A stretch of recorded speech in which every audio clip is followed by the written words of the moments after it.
Shalom, this is Cecily Routman of the Jewish Pro-Life Foundation. We're starting our Jewish Pro-Life broadcast again. There's been so much I wanted to talk about. However, we had such a busy spring and summer that I just was unable to broadcast like I really wanted to. We had a health crisis here, and then we were asked to file these amicus briefs for the Dobbs case at SCOTUS, and then one in Pennsylvania to the Supreme Court here in the Commonwealth. And just a lot of changes going on. So I was unable to do these broadcasts, but I've been really compelled these days to start again because no one really is talking a lot about these issues from a Jewish point of view. Thank God for Rabbi Menken at the Coalition for Jewish Values. He is speaking up on social media and writing a lot of good articles about the pro-life issue. Thank you, Rabbi Menken, and rabbis associated with him.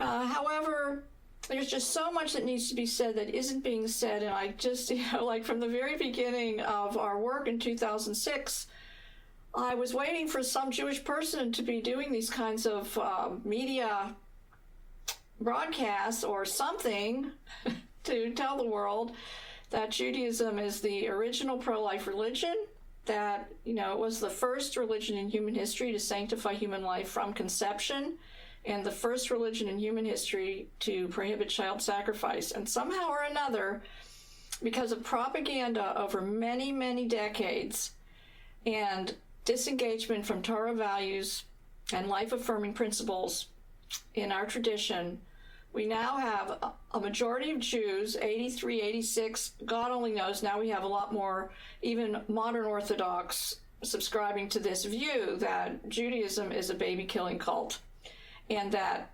abortion is a religious right and a Jewish value. Thank you, National Council of Jewish Women and Rabbis for Repro, for motivating me to stand up here on camera, which is somewhere I do not like to be, and affirm the truth that Judaism is the original pro-life religion.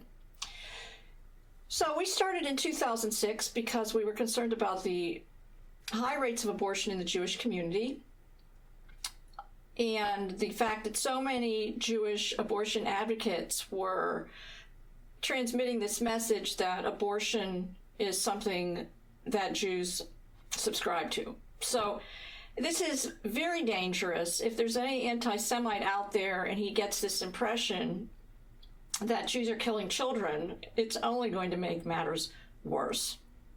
And I really do care about Jewish people. I myself was raised in a conservative Jewish synagogue. I'm in my 60s now, so that was a long time ago when the synagogue, was very traditional. I mean, we drove to temple, but besides that, people observed Sabbath. We kept kosher. My father was very observant. Every morning he was at his desk praying. I still have his Bible, God rest his soul. And we were a very busy family, like many suburban Jewish people. We had a family business. It was very busy. My parents were living the American dream. We were busy in school, music, sports, whatever. I was bat mitzvahed, and I became disengaged from Judaism in my teens. This is very normal behavior, much to the dismay of my father, God rest his soul. My mother was rather agnostic. May her memory be a blessing. Her forthright Brooklyn attitudes, which as a youngster embarrassed me, are standing me in good stead. I have become very outspoken about matters that are important to me, and I have become fearless in sharing them, which is, why I'm here. So thank you, Dorothy. Thank you, Dorothy. I was neutral on the subject of abortion. I was a shy young adult, let's put it that way. I wasn't dating, and I just, didn't think I'd ever end up needing to have an abortion. So I decided just to remain neutral and make no judgments on the many, many, many women at the University of Pittsburgh in the 70s that were like, there was a revolving door from the University Health Center to the abortion clinic. And I just watched them and I didn't make a judgment. And fast forward years later, I was in my 40s and I was listening to a broadcast of National Public Radio about the review at the Supreme Court on the ban of partial birth abortion. And I heard a Jewish woman on that program, and she was insisting that she had a right to an abortion, whether it be a partial birth abortion or not, and that as a Jew she had that religious right, and as an American she had that civil right. And I felt very uncomfortable when I was listening to her because, well, for one thing, growing up, the only thing we'd ever heard about abortion was that when the baby started to be born, it was equal in value to its mother and you couldn't kill it then. And obviously this woman's opinion was contrary to that very liberal approach. And I was also mortified because everybody listening to that program would think that all Jews believed like she did. There was no pro-life Jewish voice that National Public Radio could interview for that program. And I looked around for a Jewish pro-life voice in the public square or coming out of some synagogue somewhere, and I couldn't find an organized group, although I did find some rabbis and some Orthodox Jews that were active in the pro-life movement. They would go to the March for Life every year in Washington, D.C., or they had opinions that I found online of a pro-life bent. One of those rabbis was Rabbi David Novak at the University of Toronto, and when I contacted him, he offered to be on our board of directors. Thank you, Rabbi Novak. He's now our vice president. He's been with us from the beginning. We incorporated as a 501c3 educational foundation, private, family funded. I didn't think I was going to get much financial support from the pro-abortion Jewish majority, so I didn't try to do that. And we've done okay over the last, from 2006 to 2021. I have to say that I was not discouraged at the beginning. Because we were not Orthodox, we were not able to access Orthodox Jewish media and organizations. And because we were pro-life, we could not access established, more secular Jewish organizations in order to promote our message. But little by slowly, and with the help of the World Wide Web, and despite so many mistakes that I've made along the way, we are now, thankfully, thank you Hashem, accepted by more Orthodox and more Jewish media. So I have to give a shout out to Elliot Resnick, former editor at the Jewish Press, who was the first editor to publish our educational flyers, and we still do purchase a quarter-page ad there every month. And it's expanded now. So now the Jewish Voice and the 5 Towns Jewish Times and the Jewish Link New Jersey and the Florida Heritage Jewish News all carry our monthly flyers. Thank you so much, editors and publishers of those media outlets. And we have a nice relationship with Kosher Media. They send an email blast out for us once a month. That's what our budget allows for now.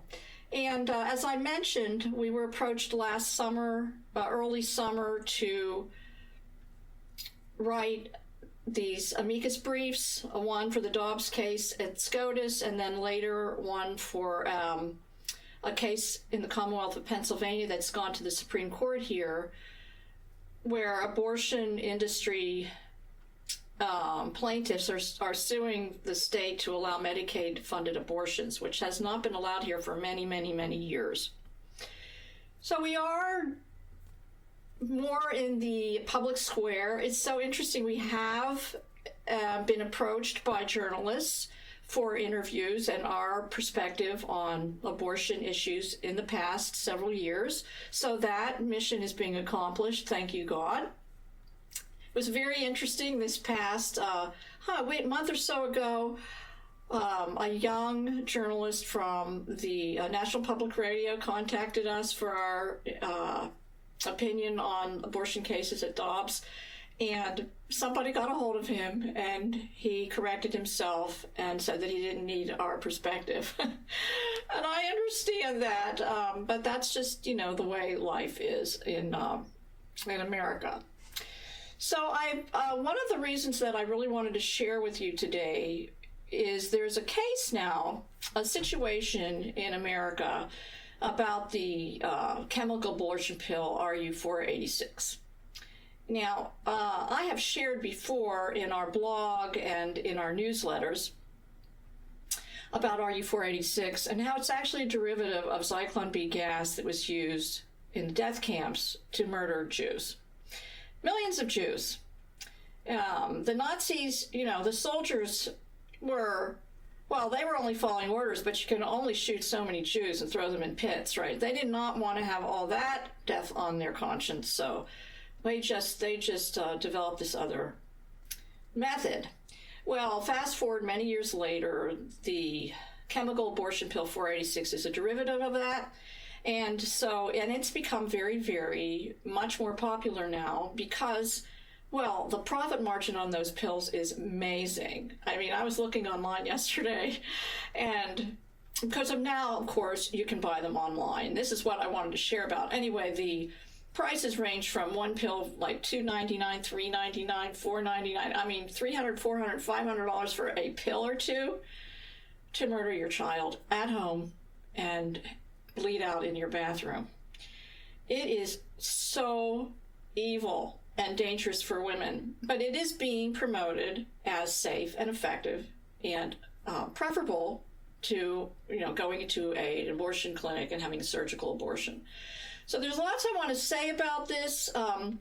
From when the abortion pill was first FDA approved in this country, there were safety factors around it. You had to see a doctor, you had to have an ultrasound to verify that you were pregnant, the gestation age of the baby, and whether or not it was an ectopic pregnancy.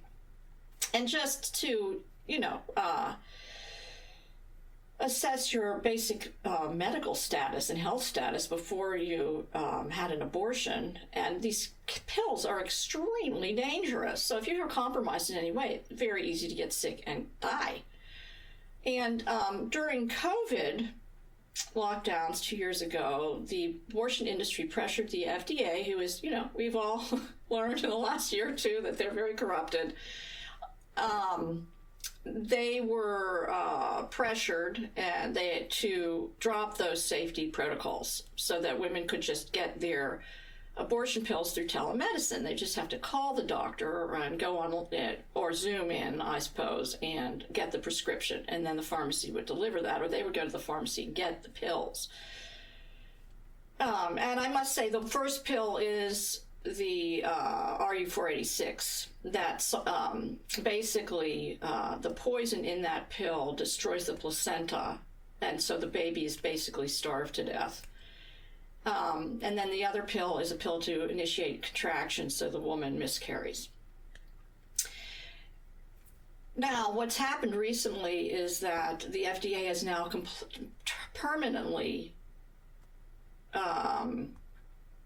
omitted those safety factors. So moving forward now, one can just buy abortion pills through the mail. It's called murder by mail.